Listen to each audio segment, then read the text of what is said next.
Well, currently, if you're a Directv customer, you are blocked from all of the Disney-owned properties, which can cause quite the issue as football season is just now starting up. And there's lots of people that are going to be left in the dark wanting to watch their favorite games and other content. So, we have an article here from The Verge that talks about this issue. So, we're going to read this article and give some thoughts on it. So, hi, I'm Jared with Capture the Magic.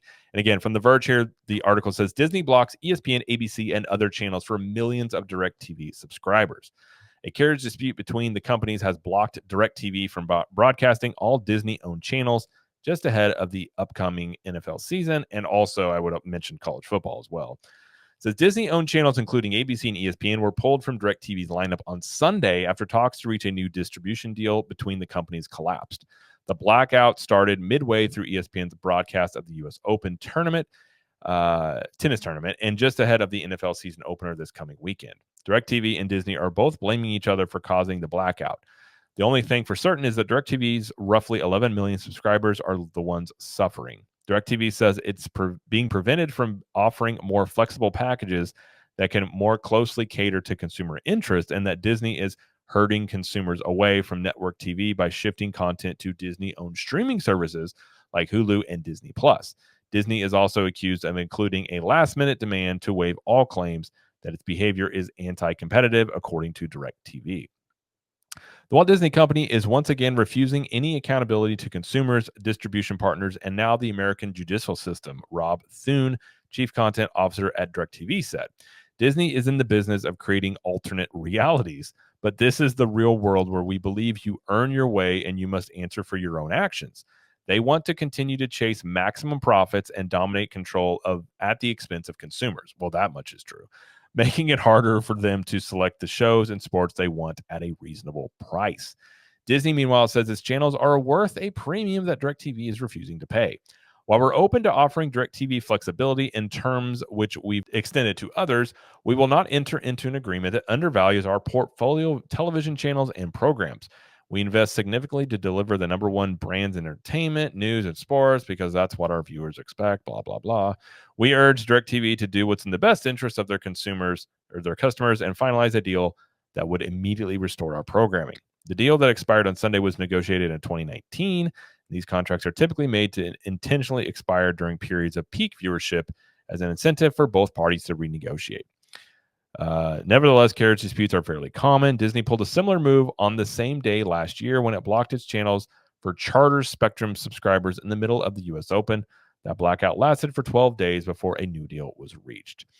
So DirecTV has a point here. So one of the things ESPN, and I don't know if this is still the case. I know it was for the longest time, but whether or not you actually got ESPN, basically like every package of cable had ESPN included because out of every, let's say you're paying $50 for your cable, out of every single subscriber, I believe ESPN at one point was getting like 10, 20, $15, something like $20, something per subscriber. They were getting money regardless because ESPN was so big. So part of it is that, but at the same time, DirecTV does have a point because they're probably trying to create packages that maybe don't include ESPN or lesser versions of it or different things like that. Because again, you have a lot of people that are switching to streaming. And then also you have the fact too that Disney now has an ESPN app.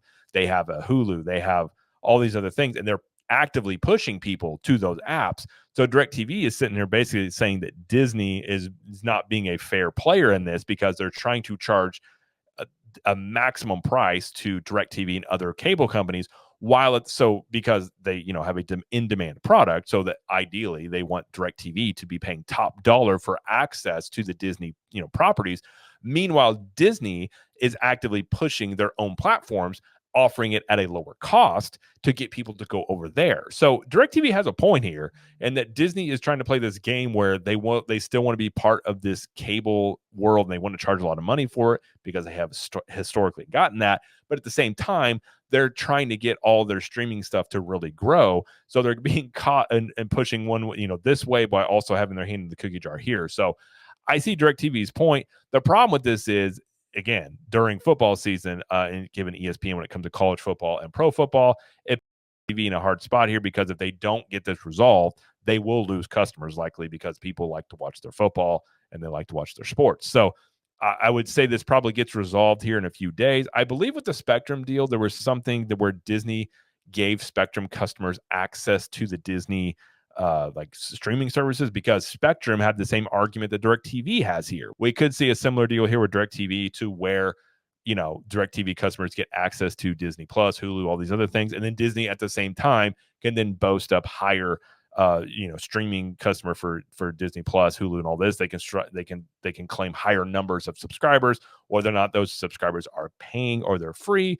They're still just going to show how many subscribers they have on that. So that could be a deal we get with this, but I'd be shocked if this holdout here goes out very long, considering just the leverage that Disney has in this situation. But it doesn't change the fact, in the future ongoing, obviously cable is shrinking. And the real test of this will be, eventually this deal will come up with Comcast. Comcast is still the biggest cable operator out there, and Comcast and Disney do not get along. Obviously, Disney is buying the last third of Hulu from Comcast. And when it comes to theme parks, Comcast is the parent company of Universal. So Universal Studios is a big competitor to Disney World. And it been no bones that these two companies don't like each other. In fact, when Bob Iger bought 20th Century Fox, is actually Comcast CEO at the time, Brian Roberts, stepped in and basically placed a bid that forced Disney to pay more. So I think at the time Disney was going to pay, I can't remember, it was like $30 to $50 billion, or maybe it was 30 billion. I think Comcast maybe came in and said they would pay 50, which then forced Disney. They went up to $70 billion. So essentially Comcast forced Disney to pay more for Fox, which I don't think Comcast ever had any anticipation of buying it. I think they just wanted to raise that price up, which they did. So these two companies don't like each other.